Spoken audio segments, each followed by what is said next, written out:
Hello guys, my name is Amit और EPFO MCQ series में आपका स्वागत है। इंडियन इकोनॉमी जो सीरीज़ है ईपीएफओ के एमसीक्यूज़ के अंदर, उसमें ये तीसरा लेक्चर है और कुछ इंपॉर्टेंट इश्यूज जो बेसिक्स से जुड़े हुए हैं, जिन पे बहुत ज़्यादा यूपीएससी क्वेश्चन पूछता है। सिविल सर्विस के एग्जाम में भी, ईपीएफओ के एग्जाम में भी पूछेगा, हर तरह से। और करंट की अंडरस्टैंडिंग के लिए ये बेसिक्स आपको आने बहुत ज़रूरी हैं। बिल्कुल ही बेसिस है ये, मतलब आपकी इकोनॉमी की अंडरस्टैंडिंग का। तो ये बड़ा ही इंपॉर्टेंट चैप्टर है और कोई भी चीज़ इसकी छोड़ना मत, एक एक वर्ड को ध्यान से सुनना है। और जो भी कुछ दिमाग में आपके पहले है, आप पढ़ रहे हैं, लेकिन लेसन जब सुनना आप स्टार्ट करते हो उससे पहले बिल्कुल निकाल दो, ताकि जो मैं बता रहा हूँ वो आपके दिमाग में बैठेगा और ये बहुत लंबे टाइम तक आपके काम आएगा। तो चलिए स्टार्ट करते हैं। और ये जो है टेलीग्राम का लिंक है जहाँ पर मैं पीडीएफ डालता हूँ, और सब्सक्राइब आप कर लें ताकि जो भी लेसन आता है उसका नोटिफिकेशन आपको तुरंत मिल जाए, क्योंकि ये लेसन्स जो हैं वो लिमिटेड होंगे। आपको पता ही है, लास्ट महीना है और उसके अंदर ये लिमिटेड लेसन्स आएंगे। और इतना टाइम ही मुझे मिल रहा है कि मैं सबसे जो मोस्ट इम्पोर्टेंट चीज़ें हैं ना, जो बिल्कुल आनी ही चाहिए आपको, जिनको आपको छोड़ना ही नहीं है, उन पे मैं लेसन्स बना रहा हूँ, तो इनको छोड़ना मत। पहला इशू है fiat money. Fiat money news में भी रहा था और अक्सर आप इसके बारे में सुनते हो, क्वेश्चन कई बार पूछा गया इसके ऊपर, फिएट मनी क्या होती है। तो वो मनी है जो मोस्ट लिक्विड है।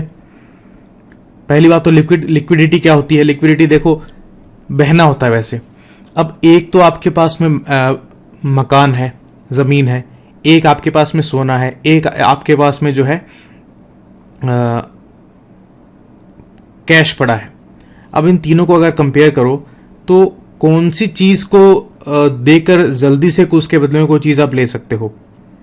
कोई अलग केस हो, स्पेशल केस हो, जिसमें कोई आपको ऐसा खरीदार आपकी ज़मीन का मिल जाए, वो सब कुछ हो जाए।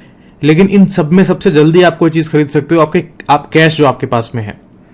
तो कैश आपने जल्दी से यूज़ किया और कोई चीज़ खरीद ली। उसके बाद जल्दी कैश चाहिए तो कैश आपके पास है नहीं, गोल्ड है और ज़मीन है, तो जल्दी कौन सा बिकेगा? गोल्ड बिकेगा। तो गोल्ड जो है वो ज़मीन से ज़्यादा लिक्विड हो गया, और सबसे कम लिक्विड क्या हो गया? ज़मीन हो गई। तो लिक्विडिटी जो है वो कैश की सबसे ज़्यादा होती है। ठीक है। अब उसके अंदर भी मनी कई तरह से यूज़ होती है, कई तरह की होती है। तो पहले के ज़माने में क्या होता था? सबसे पहले तो बार्टर सिस्टम होता था कि भाई 1 किलो अनाज लेके गए और उसके बदले में कुछ ले आए।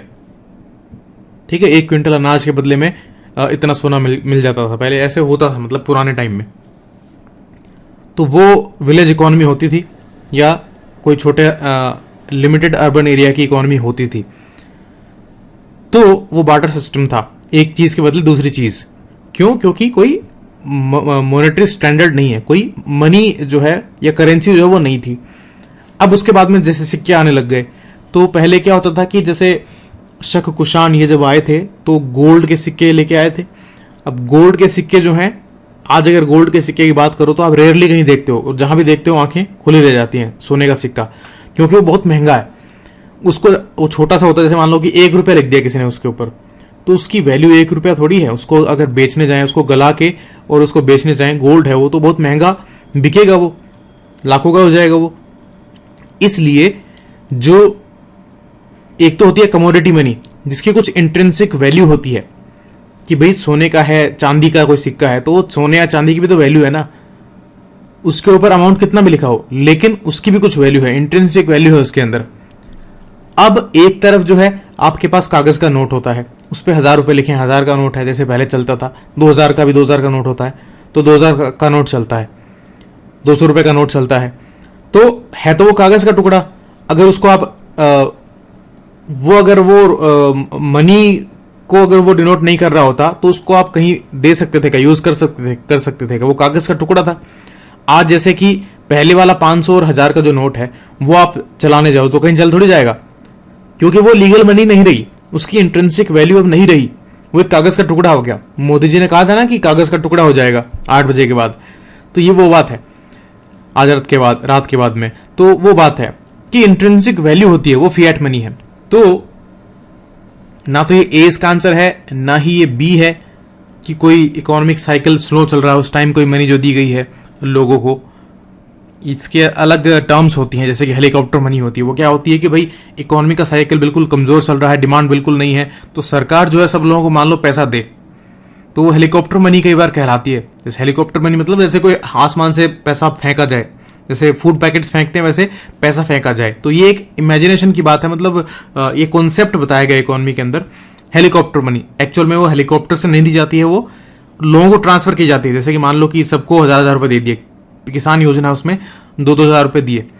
तो इस तरह की जो अलग अलग टर्म्स होती हैं, लेकिन वो फियाट मनी से रिलेटेड नहीं है। इसका आंसर होगा C, the money as paper currencies and metal coins.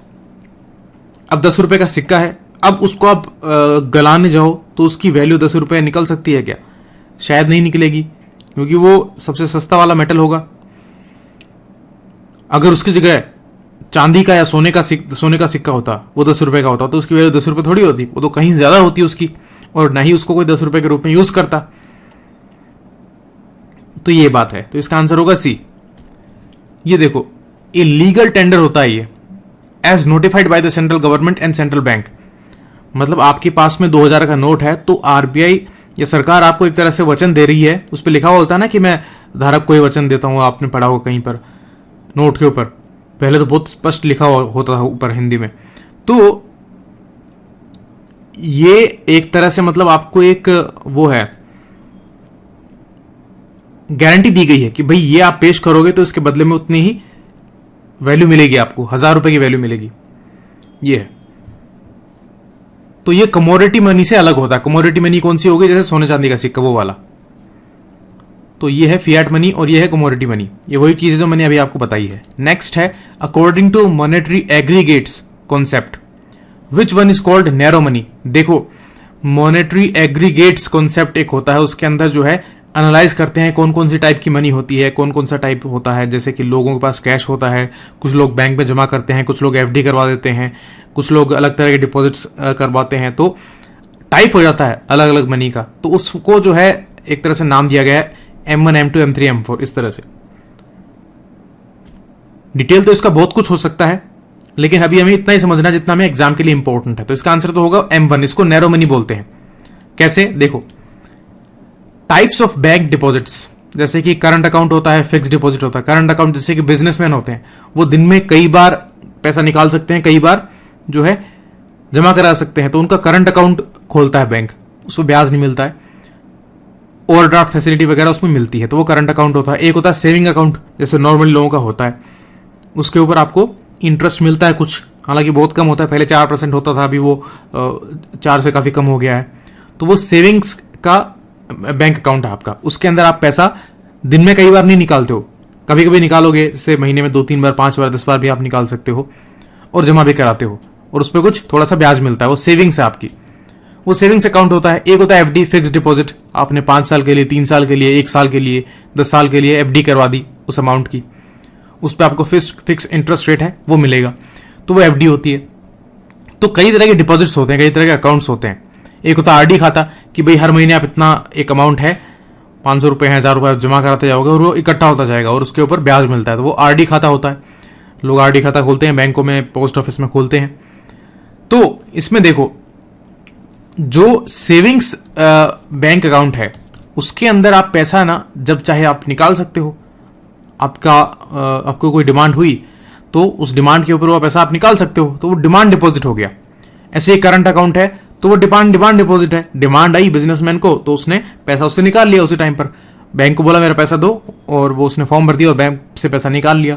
अब तो खैर एटीएम्स आ गए हैं, तो एटीएम से पैसा निकाल लेता है कोई भी इंसान, तो वो डिमांड डिपॉजिट है। एक होता है टाइम डिपॉजिट, जैसे एफडी है, वो टाइम डिपॉजिट है, वो एक पर्टिकुलर टाइम के लिए ही जो है उसमें जमा की गई है। उससे पहले कोई निकालेगा तो शायद उस पर पेनल्टी भी लग सकती है, और उसमें कोई ज़्यादा फायदा भी नहीं होगा, कम इंटरेस्ट रेट मिलेगा, और पूरा टाइम होने के बाद, मेच्योरिटी के बाद आप निकालोगे तो आपको अच्छा फायदा होगा, तो वो टाइम डिपॉजिट है। तो एक होता है डिमांड डिपॉजिट डीडी, और एक होता है टाइम डिपॉजिट टीडी।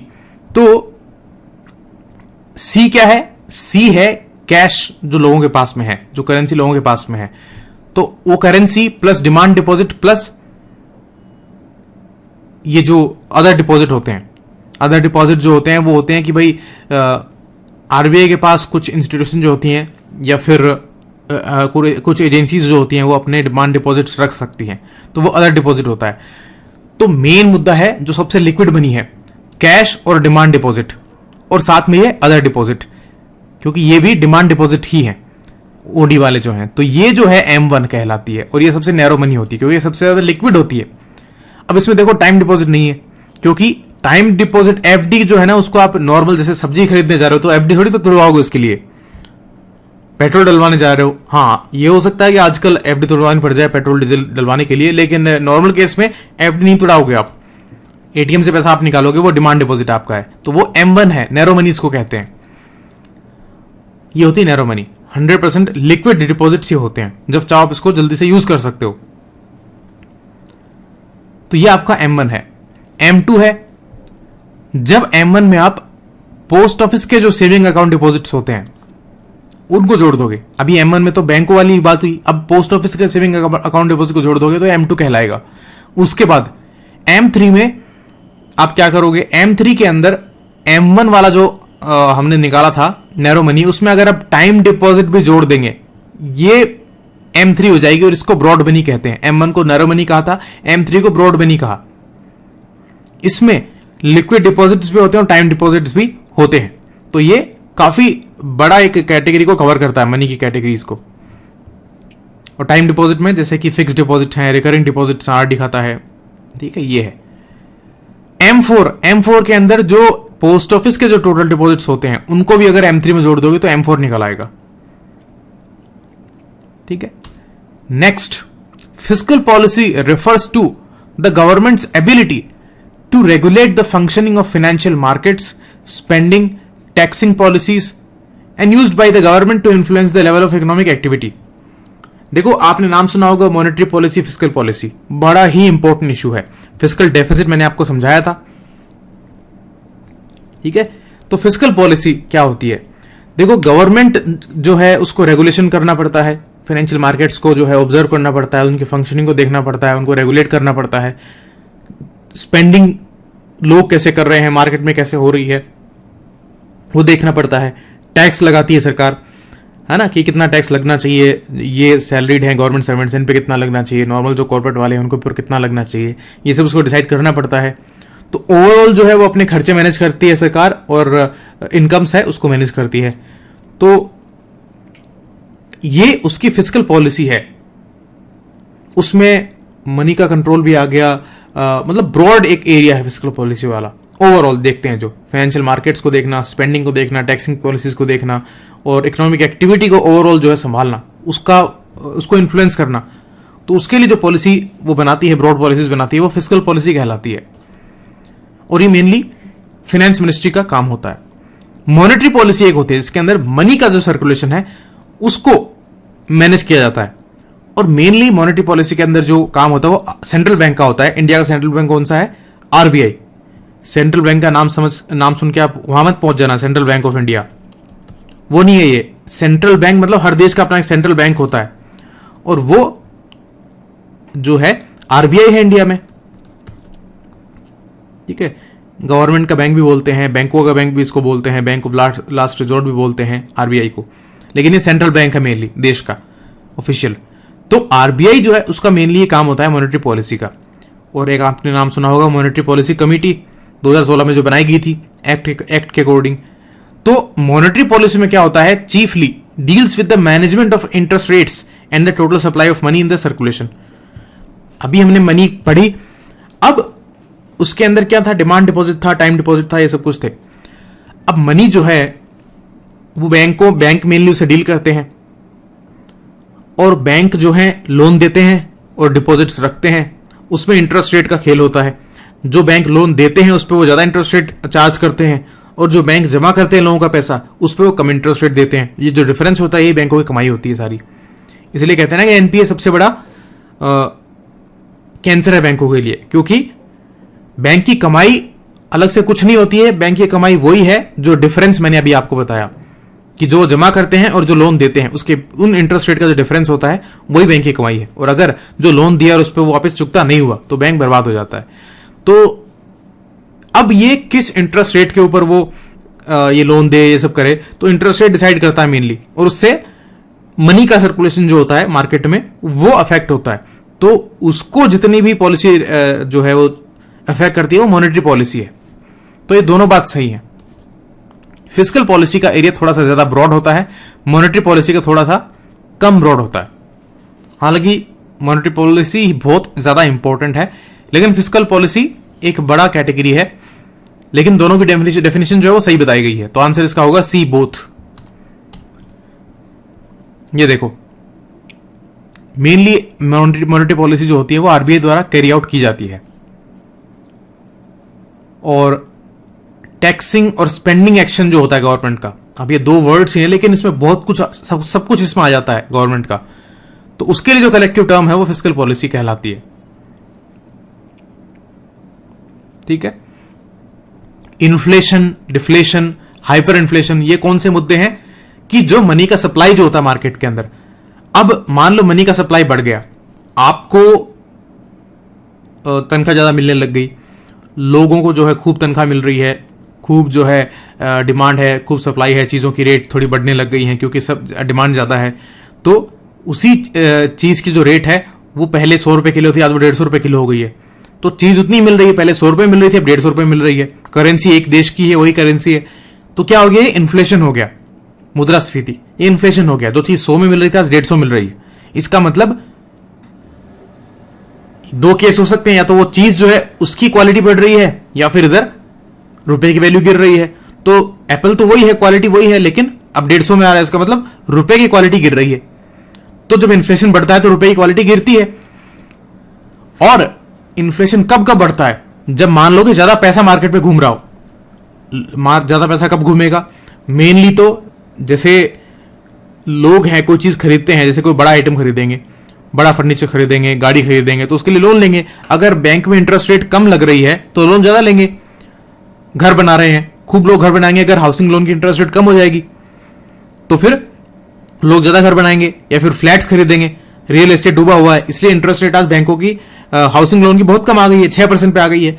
तो इससे क्या होगा, ज्यादा लोग हाउसिंग लोन लेंगे और ज्यादा फ्लैट्स खरीदेंगे, और तब जाके रियल एस्टेट का चक्का घूमेगा, वरना तो बर्बाद हो गया, पैसा उनका अटक गया उसके अंदर। तो ये चीज है, इसका मतलब इंटरेस्ट रेट डिसाइड कर रही है। तो इंटरेस्ट रेट को जो मैनेजमेंट जो होता है ना, वो सारा काम मेनली मॉनेटरी पॉलिसी में होता है, और उसी से इन्फ्लेशन जो है वो कंट्रोल किया जाता है।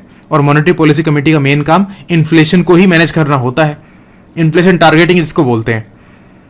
आपने सुना होगा ना कि 4% का प्लस या -2, मतलब या तो अगर ज्यादा इकोनॉमिक एक्टिविटी है तो वो 6% तक जा सकता है, और अगर कम है तो 2% तक वो होना चाहिए। 2 से कम भी नहीं होना चाहिए, 6 से ऊपर भी नहीं होना चाहिए। मतलब ये रेंज है, इसमें रहना चाहिए। और इस रेंज में लाने के लिए इन्फ्लेशन को जो भी मॉनेटरी पॉलिसी तय करती है वो इन्फ्लेशन टारगेटिंग कहलाती है। ठीक है। तो यही काम जो है इन पॉलिसीज के अंदर होते हैं। फिस्कल पॉलिसी एक ब्रॉड एरिया है, इसलिए बहुत सारी डिबेट इसमें चलती है, क्योंकि ये कोई आसान काम नहीं है। बात अगर की जाए, कंपैरिजन किया जाए, तो मॉनेटरी पॉलिसी थोड़ी सी आसान हो गई उसके कंपैरिजन में। हालांकि बहुत मुश्किल है, मतलब बहुत ही ज्यादा मुश्किल होता है इंडिया के देश के अंदर मॉनेटरी पॉलिसी भी डिसाइड करना। लेकिन फिस्कल पॉलिसी एक ब्रॉड एरिया है, तो वो और भी मुश्किल होता है। उसमें गवर्नमेंट की पॉलिसीज सारी आ जाती हैं, फाइनेंशियल जो पॉलिसीज हैं सारी। नेक्स्ट है एलएएफ। एलएएफ विंडो का आपने नाम काफी सुना होगा। तो LAF is used in monetary policy which enables bank to borrow money through repurchase agreement. क्या ऐसा होता है? ये एक फैसिलिटी है, लिक्विडिटी एडजस्टमेंट फैसिलिटी। तो क्या ये मॉनेटरी पॉलिसी में यूज होती है? यस, होती है। तो ये क्या इनेबल करती है बैंक को, किसके लिए? मनी बोरो करने के लिए, थ्रू रीपर्चेज एग्रीमेंट। देखो, मैंने आपको कहा था कि गवर्नमेंट सिक्योरिटीज एक चीज होती है। जैसे मान लो एक पेपर है, गवर्नमेंट के पास अपनी ट्रेजरी है, गवर्नमेंट के पास जो अपनी एक गारंटी है। तो गवर्नमेंट क्या करती है? गवर्नमेंट को खर्चा करने की जरूरत पड़ती है, पैसा चाहिए गवर्नमेंट को। पैसा कहां से आए? तो गवर्नमेंट जो है अपनी गारंटी के ऊपर पैसा उठाती है कि भाई आप ये पैसा बैंक को, जैसे मान लीजिए आरबीआई है, तो सरकार ये बोलेगी कि भाई हमें 100 करोड़ रुपए चाहिए, और उसके बदले में 100 करोड़ रुपए की गवर्नमेंट सिक्योरिटीज हमसे ले लो। जैसे एक पेपर साइन करके देती है सरकार, एक प्रॉमिस है एक तरह से वो, कि भाई 100 करोड़ रुपए आप हमें दो, इसके बदले में इतनी गवर्नमेंट सिक्योरिटीज आप रख लो, और इसके ऊपर इतना परसेंटेज जो इंटरेस्ट रेट है वो हम देंगे। तो अल्टीमेटली बैंक्स जो हैं वो इसमें डील करते हैं और बैंक इनको खरीदते हैं, बेचते हैं आपस में भी और इस तरह से आरबीआई के पास भी। तो गवर्नमेंट सिक्योरिटीज अगर बैंक खरीदेंगे, इसका मतलब बैंक अपना पैसा दे रहे हैं आरबीआई को, और अगर आरबीआई वापस से गवर्नमेंट सिक्योरिटीज खरीदता है बैंकों से, तो वो पैसा बैंकों को दे रहा है। तो गवर्नमेंट सिक्योरिटीज को देकर या लेकर जो है पैसे का खरीद या फरोख्त बैंक करते हैं, क्योंकि गवर्नमेंट खुद तो गवर्नमेंट सिक्योरिटीज को बेचने नहीं निकलेगी, इसलिए काम कौन करता है गवर्नमेंट के लिए? आरबीआई करता है। और ये खरीदते और बेचते कौन है? ये बैंक करते हैं मेनली। अब तो खैर नए चीजें आ गई हैं, जैसे कि कोई और भी कैटेगरीज डाल दी गई, जैसे कि इंडिविजुअल्स भी जो हैं वो कुछ तरीकों से खरीद सकते हैं, वो भी अलाउ किया गवर्नमेंट ने। लेकिन मेनली जो बैंक हैं, कमर्शियल बैंक जो हैं, वो ही इसमें डील करते हैं। तो बैंक जो है अपनी गवर्नमेंट सिक्योरिटीज जो उनके पास में है उनको आरबीआई को देंगे और आरबीआई से वो पैसा उठाएंगे। अब पैसा उठाने की जहां तक बात है, तो पैसा दो तरह से उठाया जा सकता है, एक तो शॉर्ट टर्म के लिए, एक लॉन्ग टर्म के लिए। जब शॉर्ट टर्म के लिए पैसा उठाना होता है बैंकों को, तो ये एलएएफ विंडो काम आती है। उस एलएएफ विंडो में क्या होता है कि भाई ये गवर्नमेंट सिक्योरिटी किसी बैंक के पास में है और वो आरबीआई को देगा। उसके पास में मान लीजिए 5 गवर्नमेंट सिक्योरिटी है, किसी बैंक है, पीएनबी है, उसके पास में है, और उसके बदले में वो पैसा आरबीआई से लेगा, आरबीआई इसको पैसा देगा। अब ये रीपर्चेज एग्रीमेंट इसको क्यों बोलते हैं? क्योंकि ये इस तरह से होता है कि भाई बैंक ये बोलते हैं कि आप हमें ये पैसा दे दो, फिर उसके बाद दोबारा हम ये पैसा आपको लौटा देंगे और ये वापस खरीद लेंगे आपसे ये सिक्योरिटीज। इसलिए इसको रेपो बोलते हैं, रीपर्चेज बोलते हैं। अब इसमें रेपो रेट, रिवर्स रेट जो है वो आती रहती हैं, आपने सुना होगा, हर 2 महीने में आती है, तो वो आप सुनते ही हो कि भाई उसको कम किया गया है, ऊपर किया गया है, 50 basis point, 25 basis point, 100 basis point, इस तरह से। तो ये वही है रेपो रेट। वो होती है जब आरबीआई बैंकों को पैसा देता है तो उस पर जो इंटरेस्ट रेट चार्ज करता है वो रेपो रेट होता है। और जब कोई बैंक के पास में एक्स्ट्रा पैसा पड़ा है और वो आरबीआई को पैसा लैंड कर रहा है, तो वो रिवर्स रेपो रेट लगती है उसमें। ठीक है, अब देखो ये एलएएफ विंडो जो है वो यही विंडो है, मॉनेटरी पॉलिसी के अंदर ये काम आती है, और बैंक इसके थ्रू पैसा बोरो करते हैं रीपर्चेज एग्रीमेंट के थ्रू, जो मैंने अभी आपको समझाया है। तो ये बात करेक्ट है। नेक्स्ट है, facilities for liquidity adjustment are used to help banks overcome any long-term cash shortage during periods of economic uncertainty or any other stress caused by circumstances beyond their control। मान लीजिए bank के पास में एकदम से कोई दिक्कत आ गई, उसके पास में कैश की कमी पड़ गई, तो ओवरनाइट जो है पैसा उसको बोरो करना पड़ेगा। सबसे पहले कहां जाना चाहिए उसको? आरबीआई के पास में जाएगा वो, तो उसके पास सिक्योरिटीज पड़ी है तो उसको देकर और पैसा उठाएगा। अब देखो इसमें एक चीज गलत है, इसमें लिखा है लॉन्ग टर्म कैश शॉर्टेज, ये गलत है। जो एलएएफ विंडो जो होती है वो शॉर्ट टर्म के लिए होती है, लॉन्ग टर्म के लिए नहीं होती है, तो ये गलत हो गया। तो ओनली 1 इसका करेक्ट आंसर हो गया ए। ये देखो LAF facility, LAF window, liquidity adjustment facility, आपसे फुल फॉर्म भी पूछ सकते हैं। ये एक टूल है मॉनेटरी पॉलिसी के अंदर जो आरबीआई एक तरह से देता है बैंकों को, और इससे बैंक जो है मनी बोरो करते हैं थ्रू रीपर्चेज एग्रीमेंट, जिसको रिपोजल बोलते हैं, या फिर बैंक जो है आरबीआई को पैसा लैंड भी करते हैं और उसमें रिवर्स रेपो रेट लगती है। अगर आरबीआई ने बैंक को पैसा दिया तो रेपो रेट लगेगी, और अगर बैंक आरबीआई को दे रहे हैं, लैंड कर रहे हैं, तो रिवर्स रेपो रेट लगेगी, RRR ये है। और रिवर्स रेपो रेट हमेशा रेपो रेट से कम होती है। सीधी सी बात है, आरबीआई के पास खुद तो कोई पैसा कमाने का जरिया होता नहीं है, ठीक है, आरबीआई को सामान तो बेचता नहीं है, ना ही लोन देता है ऐसे, तो आरबीआई कहां से कमाएगा? तो वो रेपो रेट जो बैंक को देता है वो ज्यादा ही होगी ऑब्वियसली, और जहां वो बैंक आरबीआई को देते हैं तो वो रेट हमेशा कम ही लगेगी। वही सेम बैंकों वाला फंडा है, हम अगर एफडी कराने जाए तो उस पर इंटरेस्ट रेट कम मिलता है, और अगर हम लोन लें तो उस पर इंटरेस्ट रेट ज्यादा लगता है। ये है, तो ये सब इस पीडीएफ में पढ़ लेना, जो मैंने समझाया है उसको ध्यान से दोबारा सुन लेना रिपीट करके, और ये आपको पूरा पीडीएफ समझ में आ जाएगा। नेक्स्ट, स्टैट्यूटरी लिक्विडिटी रेशियो या फिर एसएलआर, ये मिनिमम परसेंटेज ऑफ डिपॉजिट है जो कि कमर्शियल बैंक जो है उसको मेंटेन करना पड़ता है लिक्विड कैश के फॉर्म में। तो क्या ये बात सही है? तो देखो दो चीज होती हैं, आपने सुना होगा SLR, CRR, दोनों बड़ा इंपॉर्टेंट जो है फिनोमिनाज होते हैं। रेशियो है ये, इसका मतलब किसका रेशियो है?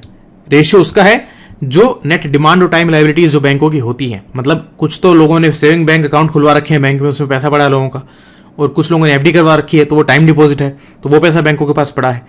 तो वो जितना नेट उसके पास बचता है, लायबिलिटी जो उसकी है, बैंक की लायबिलिटी तो है, बैंक को वापस चुकाना है उनको ब्याज समेत, तो लायबिलिटी है, तो उसका जो है ये रेशियो होता है कि उसका कितना परसेंटेज जो है बैंक को रखना पड़ेगा। अब SLR में क्या होता है कि ये वो रेशियो है कि जितना परसेंटेज तय किया गया है उतना बैंक को अपने पास रखना पड़ेगा। इसमें RBI को नहीं देना पड़ता, उसको अपने पास रखना पड़ता है। अपने पास रखने का मतलब है, हेल्ड करने का मतलब है, उस अमाउंट को वो लोन में नहीं बांट सकते हैं, उससे उसके अलावा जो बचेगा उसमें से लोन बांटेंगे बैंक। तो ये स्टैट्यूटरी लिक्विडिटी रेशियो है, क्योंकि स्टैट्यूट के अकॉर्डिंग हो रहा है। अब देखो ये बड़ा होता है, CRR से काफी बड़ा होता है इसका नंबर जो होता है। जैसे कि CRR तो 3-4 इस तरह से चलता है, SLR जो है 19, 20, 21 इस तरह से चलता है। तो उतना परसेंटेज बैंक को अपना रखना पड़ता है। वो क्यों, ये मैंने आपको पिछले लेक्चर में समझाया था कि जो पैसा बैंकों के पास डिपॉजिट किया लोगों ने, डिमांड डिपॉजिट या टाइम डिपॉजिट, अगर वो सारा पैसा लोन बांट देंगे बैंक, और वो सारे लोन वापस चुकता थोड़ी होते हैं, कुछ लोन डिफॉल्ट भी होते हैं। तो अगर मान लो कि कोई बड़ा लोन जो है डिफॉल्ट हो गया, न्यूज में आ गया कि भाई 1,000, 2,000, 3,000, 5,000, 6,000 करोड़ का जो है वो कोई लेके भाग गया, विजय मल्ल्या लेके भाग गया, और मोदी जो है नीरव मोदी लेके भाग गया, तो उस बैंक के जो कस्टमर्स हैं जिन्होंने वो अपना पैसा जमा करा रखा बैंक में, वो क्या करेंगे? उनको एकदम से इनसिक्योरिटी हो जाएगी, डर लगेगा कि भाई पैसा डूब सकता है, बैंक डूब सकता है। और अगर बैंक डूब गया तो अभी जैसे रिसेंटली आया, वो तो 5 ही लाख रुपए मिलेंगे मैक्सिमम, किसी के 1 करोड़ जमा है उसको भी 5 लाख ही मिलेंगे। तो वो क्या करेंगे? वो जल्दी से भाग के बैंक में जाएंगे, उनसे रात को सोया भी नहीं जाएगा, सुबह उठते ही वो बैंक के पास भागेंगे कि मेरा पैसा तो भाई वापस दे दे, मुझे कोई FD वगैरह कुछ नहीं रखना, मुझे पैसा वापस दे। तो ऐसी कोई भी न्यूज आई तो बैंक को क्या करना पड़ता है? बहुत खतरा फेस करना पड़ता है। सब जितना भी लोगों का पैसा जमा है वो वापस चुकता करना पड़ जाएगा उसको, सब लोग अपना पैसा मांगेंगे, मना वो कर नहीं सकता। तो ऐसे में कुछ अमाउंट बैंक को हमेशा सेफ्टी के लिए अपना साइड में रखना पड़ता है, और वही SLR इशू है। तो ये इसका परसेंटेज तय करती है सरकार, और उसके हिसाब से जो है वो रखते हैं, लेकिन ये अपने पास ही रखते हैं। लेकिन इसमें एक गलती क्या है, ये गलत स्टेटमेंट क्यों है? क्योंकि इसमें लिखा है लिक्विड कैश, कैश के फॉर्म में नहीं। ये गोल्ड के फॉर्म में भी रख सकता है, कैश के फॉर्म में भी मेंटेन रख सकता है, या फिर गवर्नमेंट सिक्योरिटीज के फॉर्म में भी मेंटेन रख सकते हैं। जैसे मान लो 19% है, इसका मतलब जो टोटल जो नेट टाइम और डिमांड लायबिलिटीज जो हैं उनका 19% उसको गोल्ड, गवर्नमेंट सिक्योरिटीज और कैश इन फॉर्म्स में रखना पड़ेगा अपने पास, और उसको वो यूज नहीं कर सकते लोन बांटने में। ये SLR है। SLR जो है वो सेक्शन 24 बैंकिंग रेगुलेशन एक्ट 1949 के अकॉर्डिंग प्रिस्क्राइब किया गया है। यस, इसीलिए इसको स्टैट्यूटरी लिक्विडिटी रेशियो बोलते हैं, क्योंकि स्टैट्यूटरी है, एक्ट के अकॉर्डिंग है। नेक्स्ट है, it is fixed by the finance ministry every year in the budget. तो नहीं, हर साल बजट में फाइनेंस मिनिस्ट्री इसको अनाउंस नहीं करती है, ये तो पीरियडिकली आता रहता है। तो आंसर क्या हो गया इसका? 2 ओनली, सी। पहला गलत है, तीसरा गलत है। ये देखो, ये मिनिमम परसेंटेज हो गया, मतलब इसको बढ़ाया भी जा सकता है, जो बढ़ाने वाली अथॉरिटी होती है।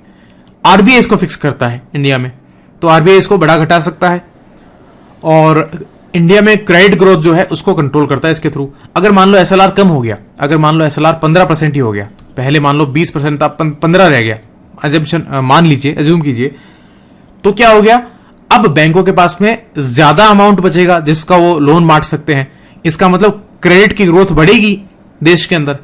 और अगर ये 15 था और 20 हो गया, इसका मतलब अब कम अमाउंट का लोन बांट सकते हैं, तो इसका मतलब क्रेडिट की ग्रोथ कम होगी इंडिया में। इस तरह से अगर क्रेडिट का ग्रोथ बढ़ेगा, इसका मतलब मार्केट में पैसा बढ़ जाएगा, लोग ज्यादा लोन लेंगे, ज्यादा खरीदारी करेंगे, मार्केट में पैसा बढ़ेगा, तो इन्फ्लेशन भी बढ़ता है। इसका मतलब SLR जो है वो अगर कम किया गया तो इन्फ्लेशन जो है वो बढ़ जाएगा मार्केट में, क्योंकि ज्यादा लोन बांटेगा बैंक। अगर SLR बढ़ गया तो लोन कम बांट पाएगा, लोन कम बांटेगा तो मार्केट में पैसा कम घूमेगा, इसका मतलब इन्फ्लेशन कम होगा। ठीक है ना? तो गवर्नमेंट जो है RBI के थ्रू ये करवाती है, और RBI जो है जो गवर्नमेंट इस तरीके से इन्फ्लेशन को कंट्रोल करता है। मतलब गवर्नमेंट के लिए आरबीआई करता है काम, मॉनेटरी पॉलिसी को वो हैंडल करता है इसलिए। लेकिन कहाँ ऐसे जाता है, तो ये एसएलआर है, और ये इस सेक्शन 24(2) जो है बैंकिंग रेगुलेशन एक्ट का 1949 का जो एक्ट है उसके थ्रू ये प्रिस्क्राइब होता है।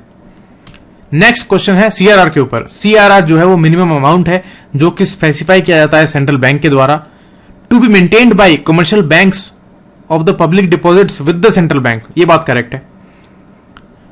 ये कैश रिजर्व रेशियो है, इसका मतलब कैश में या कैश इक्विवेलेंट में रखना होगा, और आरबीआई के पास ये रखेंगे बैंक, और इस पर कोई इंटरेस्ट भी नहीं मिलता बैंकों को। एक बार शुरू किया था लेकिन बाद में आरबीआई बोला कि ये वायबल नहीं है हमारे लिए, हम ये पॉसिबल नहीं कर सकते हैं और इस पर इंटरेस्ट नहीं चुका सकते हैं, लेकिन ये रखना आपको पड़ेगा। ये वही चीज है जैसे एसएलआर में हमने देखा कि ये सेफ्टी मेजर है, वैसे ही सेफ्टी है। तो या कैश के रूप में रखना पड़ता है या कैश इक्विवेलेंट के रूप में रखना पड़ता है आरबीआई के पास में बैंकों को। और ये एसेंशियली मॉनेटरी पॉलिसी टूल है क्या? यस, ये बहुत ही एसेंशियल मॉनेटरी पॉलिसी टूल है, करेक्ट बात है। तीसरा है it can be kept with RBI in forms of cash, gold और गवर्नमेंट सिक्योरिटी। ये गलत है।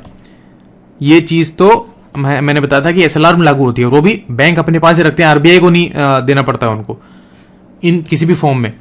लेकिन यहां पर कैश या कैश इक्विवेलेंट के फॉर्म में ही आरबीआई के पास में बैंकों को जमा कराना पड़ता है। तो तीसरा गलत है, इसका आंसर होगा फर्स्ट एंड सेकंड ए। ये देखो हर देश में इस तरह के मेजर्स लिए जाते हैं, ठीक है। और ये कैश डिपॉजिट्स होते हैं क्योंकि ये कैश रिजर्व रेशियो है, तो cash deposits as specified by RBI, मतलब आरबीआई स्पेसिफाई करेगा। जैसे कि मार्च में ये 3% था, तो इतना परसेंटेज जो है बैंकों को रखना पड़ता है। अब ये बहुत डिबेटेबल इशू है, बैंक इसके लिए बहुत विरोध करते हैं कि भाई ये बिल्कुल हमारे ऊपर क्यों आपने जबरदस्ती का ये लटका रखा है कि भाई इतना अमाउंट हमें आरबीआई को देना ही पड़ेगा, इतना अमाउंट हमें मिले तो हम इसके लोन बांटेंगे तो बैंकों की कमाई होती है, लेकिन रिस्क भी होती है, बैंक फेल ना हो जाए, इसलिए ये रखना भी पड़ता है। और जैसी कंडीशन इकोनॉमी की है बहुत अनप्रेडिक्टेबल है, इसलिए ऐसी दिक्कतें आ रही हैं, बहुत ज्यादा आ रही हैं। पहले तो इतनी नहीं आती थी, 2008 में इतनी नहीं थी समस्या, लेकिन अब बहुत बढ़ गई है। जब दुनिया के बैंक फेल हो गए थे तब इंडिया के नहीं हुए थे उस टाइम पर, क्योंकि हमारी पॉलिसी बड़ी स्ट्रांग थी, इकोनॉमी स्ट्रांग थी, और हम ऐसे ही लोन नहीं बांटते थे। मतलब बैंक इतने आसानी से लोन देते नहीं थे हर किसी को, लेकिन उसके बाद खूब लोन दिए गए और वो फेल हो गए। तो इसका डर भी रहता है, इसके कारण ऐसे मेजर्स लेने भी पड़ते हैं। सीआरआर इसलिए बनी हुई है, वरना तो हट जाती। अब देखो सीआरआर की रेट कौन फिक्स करेगा? सेंट्रल बैंक करेगा, आरबीआई करेगा। ये सेंट्रल बैंक दोबारा बोल रहा हूं, इसको सेंट्रल बैंक ऑफ इंडिया मत समझ लेना, ये आरबीआई है इंडिया के लिए। या किसी और देश के लिए होता तो उस देश का जो सेंट्रल बैंक होता वो होता। तो अगर मान लो ये सीआरआर रेट हाई हो जाए, मतलब ये बढ़ जाए 3% से, मान लो कि ये 5% हो जाए, तो क्या होगा? बैंकों को जो अपना जो net demand and time liability का जो है ज्यादा परसेंटेज आरबीआई में रखना पड़ेगा, वो अमाउंट वो लोन में नहीं बांट सकते हैं। इसका मतलब उनकी कमाई कम होगी, लेकिन वो थोड़ी सी सेफ्टी बढ़ेगी उनके लिए कि अगर कोई एनपीएस होते हैं तो लोग अपना पैसा मांगने आए तो आप उसको दे सकते हो ऐसी रिस्क की कंडीशन में। तो ये है, अगर ये बढ़ जाएगा तो लोन कम बांट पाएंगे बैंक और लिक्विडिटी जो है वो कम होगी। इसका मतलब अगर आरबीआई ने इसको हायर साइड पे रखा, ऊपर इसको लेके गए सीआरआर को, तो लिक्विडिटी जो है वो डाउन जाएगी इकोनॉमी के अंदर, और वाइस वर्सा, मतलब इसका जस्ट उल्टा होता है तो उल्टा होगा। अगर आरबीआई ने इसको कम कर दिया तो लिक्विडिटी मार्केट में बढ़ेगी, क्योंकि ज्यादा लोन बांटेंगे, बांटने के लिए ज्यादा लोन होंगे बैंकों के पास में। ये चीज है, ये एडवांटेजेस के हैं, इनको पूरा ध्यान से आपको पढ़ना है, समझना है। जो मैंने समझाया है वही बातें डिटेल में यहां पे लिखी हुई हैं, और इसी समझ के ऊपर ही क्वेश्चंस आते हैं एसएलआर, सीआरआर, एलएफ, इनके ऊपर। जो पिछले 10 सालों के अगर आप सिविल सर्विस के प्रीलिम्स के पेपर देखोगे तो आपको बहुत सारे क्वेश्चन इसमें मिल जाएंगे। नेक्स्ट है बैंक रेट। बैंक रेट क्या वो रेट होती है जहां पर आरबीआई जो है कमर्शियल बैंक्स को लोन देता है बिना कोई सिक्योरिटी लिए। ये बात करेक्ट है, इसमें कोई गवर्नमेंट सिक्योरिटीज वगैरह नहीं रखता है, कोई कोलेटरल नहीं लेता है और लंबे टाइम के लिए लोन देता है। ओनली डिफरेंस रेपो रेट और बैंक रेट में क्या पीस पीरियड का होता है कि रेपो रेट में तो शॉर्ट टर्म के लिए लिए जाते हैं लोन्स, आरबीआई देता है, और इसमें लॉन्ग टर्म के लिए देता है। ये बात करेक्ट है। बैंक रेट में लॉन्ग टर्म के लिए आरबीआई बैंकों को पैसा देता है। तो लॉन्ग टर्म बोरोइंग के लिए बैंक रेट लगाता है आरबीआई। अगर लॉन्ग टर्म के लिए देगा तो ऑब्वियसली ज्यादा इंटरेस्ट रेट लगाएगा, ये चीज है। अब ये बैंक रेट जो है वो जैसे मान लो जब भी किसी को लॉन्ग टर्म के लिए किसी बैंक को पैसा लेना पड़ा आरबीआई से, तो क्या वो इस बैंक रेट के लिए नेगोशिएट करेंगे आरबीआई से? हर बैंक क्या नेगोशिएट करेगा? नहीं, ये बैंक रेट जो है वो भी आरबीआई तय करता है, ये कोई नेगोशिएशन का मामला नहीं है, इसलिए गलत है। तो इसका आंसर क्या हो जाएगा? First and second, B. ये देखो, आरबीआई लोन प्रोवाइड करता है कमर्शियल बैंक्स को विदाउट कीपिंग एनी सिक्योरिटी, और कोई रीपर्चेज का एग्रीमेंट नहीं होता है। एलएफ विंडो में तो रीपर्चेज का एग्रीमेंट हुआ था। वो क्या था कि भी जो गवर्नमेंट सिक्योरिटीज आप आरबीआई को देके पैसा उठा रहे हो, उनको आप रीपर्चेज कर लोगे जब ये पैसा वापस चुकाओगे आप। ठीक है, यही तो बात है। तो ऐसा कोई एग्रीमेंट यहां पर नहीं होता है, कोई कोलैटरल भी नहीं रखा जाता है। लेकिन बैंक रेट जो है डिटरमिन करता है आरबीआई, और ये ज्यादा हाई होती है, रेपो रेट से ऊपर होती है हमेशा ये। और ये भी एक तरह से लिक्विडिटी को रेगुलेट करने का एक टूल हो गया। तो मॉनेटरी पॉलिसी का ये टूल हो गया, ये भी एक। तो बैंक रेट और रेपो रेट ऑलमोस्ट सिमिलर होती हैं, टोटल सिमिलर नहीं होती हैं, क्योंकि डिफरेंस वो वाला होता है कि भाई कितने टाइम के लिए लिया गया है। लॉन्ग टर्म के लिए बैंक रेट लगती है, ये चीज है। अब ये किस तरह से डिसाइड होगी वो तो इकोनॉमी कंडीशन के ऊपर बेस्ड होता है कि भाई इकोनॉमी कंडीशन कैसी चल रही है, उसके हिसाब से इसको हाई या लो रखा जाएगा। ये आरबीआई रखता है। मार्च 21 में बैंक रेट 4.25 थी, रेपो रेट 4% थी, और रिवर्स रेपो रेट 3.35%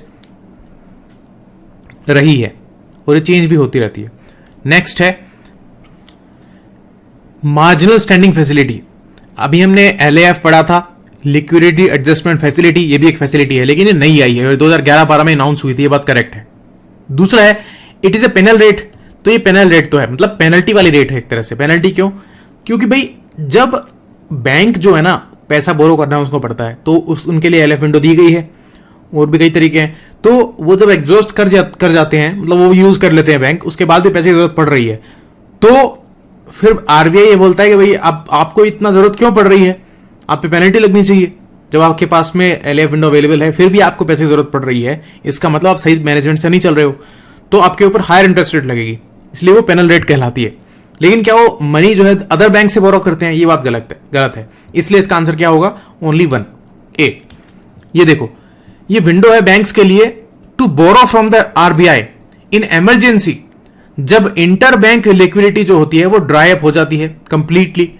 और ये आरबीआई ने 2011-12 में लॉन्च की थी as a monetary policy reform, और ये पेनल रेट होती है। ये भी आपसे क्वेश्चन पूछ लेंगे क्या ये पेनल रेट है? यस, ये पेनल रेट है, क्योंकि सारे बोरोइंग असिस्टेंट जो है वो उन्होंने एग्जॉस्ट कर ली है, अभी भी पैसा चाहिए, तो हायर इंटरेस्ट रेट लगती है इसमें।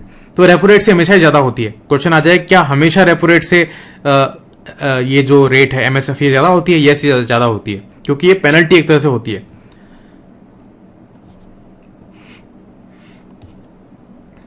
नॉर्मली ये 1% या फिर इसको बोलते हैं 100 बेसिस पॉइंट, ये ज्यादा होती है रेपो रेट से एमएसएफ। ठीक है, इसमें जो कंडीशन ये है कि भाई जो नेट डिमांड टाइम लायबिलिटीज होती हैं उसका अप टू 1% जो होता है वो इस एमएसएफ विंडो से पैसा बोरो कर सकते हैं बैंक्स, अप टू 1%, इससे ज्यादा नहीं। और मिनिमम जो है वो 1 करोड़ बोरो करेंगे, और उसके अलावा उसके ऊपर जो अमाउंट होगा वो 1 करोड़ के मल्टीपल्स में होगा, 2 करोड़, 3 करोड़, 5 करोड़, इस तरह से। नेक्स्ट है ओपन मार्केट ऑपरेशंस। ये क्या होते हैं? क्या ये साइमल्टेनियस सेल या परचेज होता है गवर्नमेंट सिक्योरिटीज का या ट्रेजरी बिल्स का बाय आरबीआई? मैंने बोला कि गवर्नमेंट सिक्योरिटीज सरकार इशू करती है, लेकिन उनका खरीद फरोख्त जो है वो सरकार के लिए आरबीआई करता है, क्योंकि गवर्नमेंट का बैंक एक तरह से कहलाता है आरबीआई। तो आरबीआई ये काम करता है, और ओपन मार्केट में जब वो इनको बेचता है या खरीदता है गवर्नमेंट सिक्योरिटीज को, मतलब बेचेगा तो पैसा उठाएगा, और खरीद रहा है इसका मतलब पैसा वापस रिलीज कर रहा है मार्केट में। तो क्या ये ओपन मार्केट ऑपरेशन है? यस, यही होता है। मेनली गवर्नमेंट सिक्योरिटीज होती हैं, ट्रेजरी बिल्स भी होते हैं, लेकिन मेनली गवर्नमेंट सिक्योरिटीज ही होती हैं। और क्या इसको क्वालिटेटिव ईजिंग भी बोलते हैं?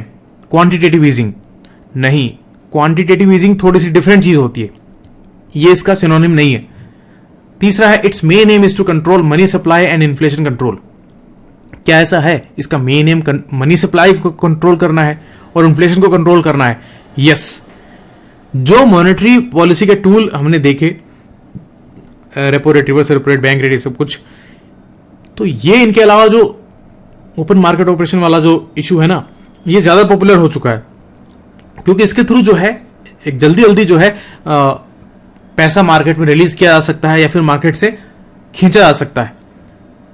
बड़े अमाउंट में जो आरबीआई ने बैंकों को जो है ये गवर्नमेंट सिक्योरिटीज बेची, तो इसका मतलब क्या हो गया कि पैसा बैंकों से लिया, तो इसका मतलब जल्दी से बहुत सारा पैसा जो मार्केट से खिंच जाएगा, क्योंकि उतना पैसा वो बैंक लोन में नहीं बांट पाएंगे, क्योंकि वो गवर्नमेंट को दे दिए, एक तरह से आरबीआई को दे दिए उन्होंने, तो पैसा खींच लिया मार्केट से इस तरह से इनडायरेक्टली। और जब वापस खरीदा गवर्नमेंट सिक्योरिटीज को आरबीआई ने बैंकों से, तो पैसा वापस रिलीज कर दिया, बैंकों को दे दिया, अब वो पैसा बैंक मार्केट में लोन दे पाएंगे। इसका मतलब इस तरह से ये एक मनी सप्लाई का टूल हो गया, बहुत ही शानदार, और ये काफी पॉपुलर भी हो चुका है। तो इसका आंसर क्या होगा? फर्स्ट एंड थर्ड, क्योंकि दूसरा गलत है। अब देखो, ओपन मार्केट ऑपरेशन यही होता है, बाइंग और selling government securities in open market, और ये आरबीआई करता है इंडिया में।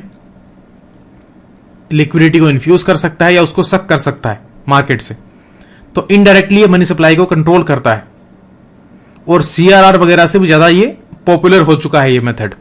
दो तरह का ये खरीद फरोख्त होता है, एक तो होता है आउटराइट परचेस, जिसमें ये होता है कि ये परमानेंट होता है, और इसमें क्या होता है, सेलिंग या बाइंग होती है गवर्नमेंट सिक्योरिटीज की, लंबे टाइम के लिए हो सकती है, और लंबे टाइम के लिए होती है, और शॉर्ट टर्म में जैसे कि वो रीपर्चेज एग्रीमेंट वाला जो एलएएफ विंडो जो है, जिसके अंदर ये रीपर्चेज एग्रीमेंट होता है, बैंक थोड़े टाइम के लिए पैसा उठाते हैं आरबीआई से और रीपर्चेज का एग्रीमेंट करते हैं, तो ये वो वाला होता है, शॉर्ट टर्म के लिए होता है, और वो रीपर्चेज के लिए होता है। तो मतलब ये परमानेंटली आउटराइटली बेच नहीं दी अगले को, ये रीपर्चेज भी करेंगे वो बैंक, तो वो होता है रीपर्चेज एग्रीमेंट, और एक नॉर्मल बेचना या खरीदना लंबे टाइम के लिए सिक्योरिटीज का, ये होता है। तो ये मनी को रेगुलेट करते हैं। क्वांटिटेटिव ईजिंग क्या होती है? वो एक अनकन्वेंशनल मॉनेटरी पॉलिसी है। उसके तहत क्या होता है कि सेंट्रल बैंक जो होता है लॉन्ग टर्म सिक्योरिटीज को ओपन मार्केट में खरीदता है, और जो है पैसा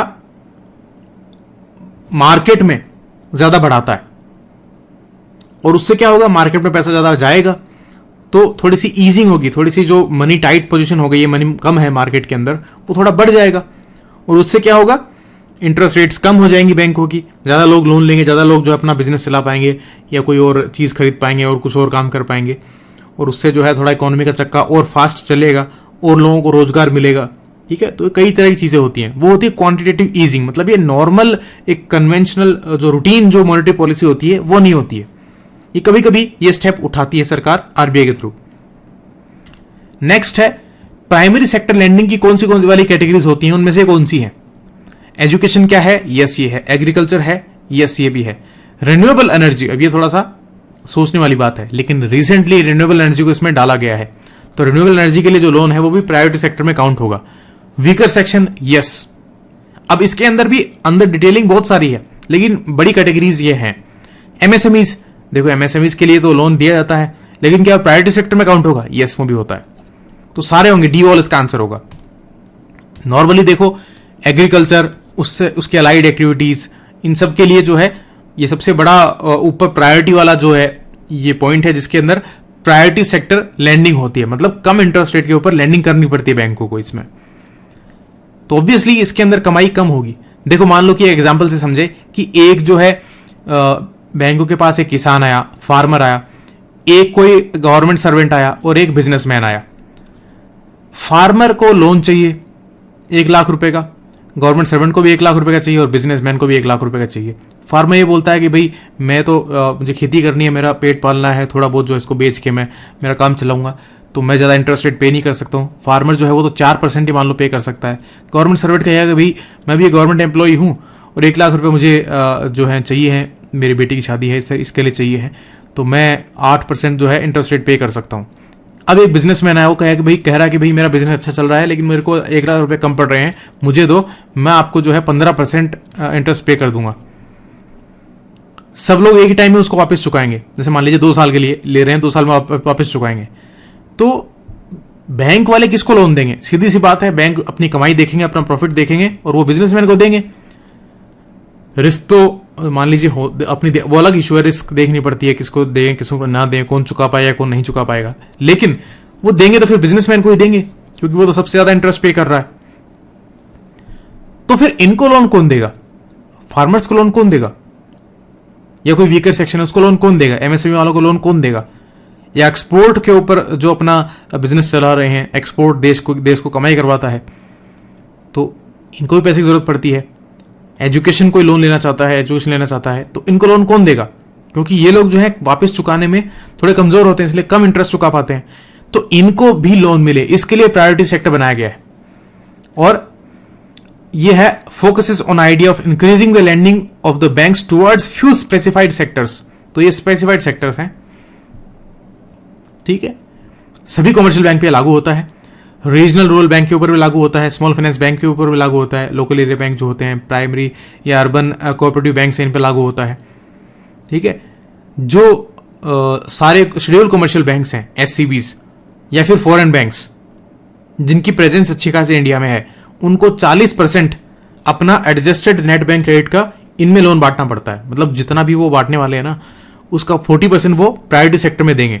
एएनडीसी मतलब एडजस्टेड नेट बैंक क्रेडिट, वो निकालते हैं भाई इनका नेट बैंक क्रेडिट कितना निकलता है, उसका ये वही अमाउंट होता है जितना वो लोन बांटते हैं, तो उसका 40% इनको पीएसएल में देना पड़ेगा।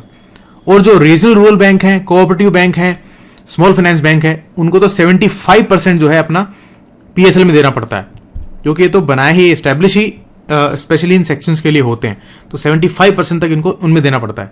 लेकिन बैंकों को इससे बहुत दिक्कत है, बैंक इसको हटाना चाहते हैं, क्योंकि बैंकों को बहुत घाटा होता है ना। एग्रीकल्चर में लोन दिया तो किसान जो है वो 100% कभी भी दिए हुए लोन वापस चुका नहीं पाते हैं। मतलब ऐसा नहीं कि 100 किसानों को बांटा गया तो 100 ने वापस कर दिया, ऐसा नहीं होता है, क्योंकि खेती में कुछ भी हो सकता है। मानसून डिपेंडेंट खेती होती है इंडिया में अधिकतर, पानी की दिक्कत है, फसलों की दिक्कत है, नुकसान होता है, पेस्ट आ जाते हैं, तो वापस नहीं चुका पाते हैं बहुत बार। और इसी के कारण इंडिया में बहुत सारी फार्मर सुसाइड बढ़ी है, और मतलब बहुत बुरी स्थिति है इंडिया में किसानों की, क्योंकि कन्वेंशनल तरीके से होता है, कोई इसमें बड़ा रेवोल्यूशन टेक्निकल नहीं आया है, न कोई बड़ा सपोर्ट मिलता है उनको। और बैंक जो है उनको देने के लिए राजी भी नहीं होते हैं। बैंक राजी होते हैं बड़े बिजनेसमैन को देने के लिए, क्योंकि वो जब वापस चुका देते हैं तो अच्छी खासी कमाई होती है, लेकिन वो रिस्की भी होते हैं। बड़े अमाउंट के लोन बिजनेसमैन को देते हैं और बिजनेसमैन जो है डूब भी जाते हैं, और फिर वो पैसा बैंक को खतरे में डाल जाता है। तो ये सब तरह की चीजें होती हैं, लेकिन ये सारा पीएसएल का मामला। ये आज का आपका लेसन था, कैसा आपको लगा फीडबैक देना। And thanks a lot, keep watching. कोई भी चीज आप छोड़ना मत, रिपीट करना और लेसन्स को शेयर करना प्लीज। Thanks a lot.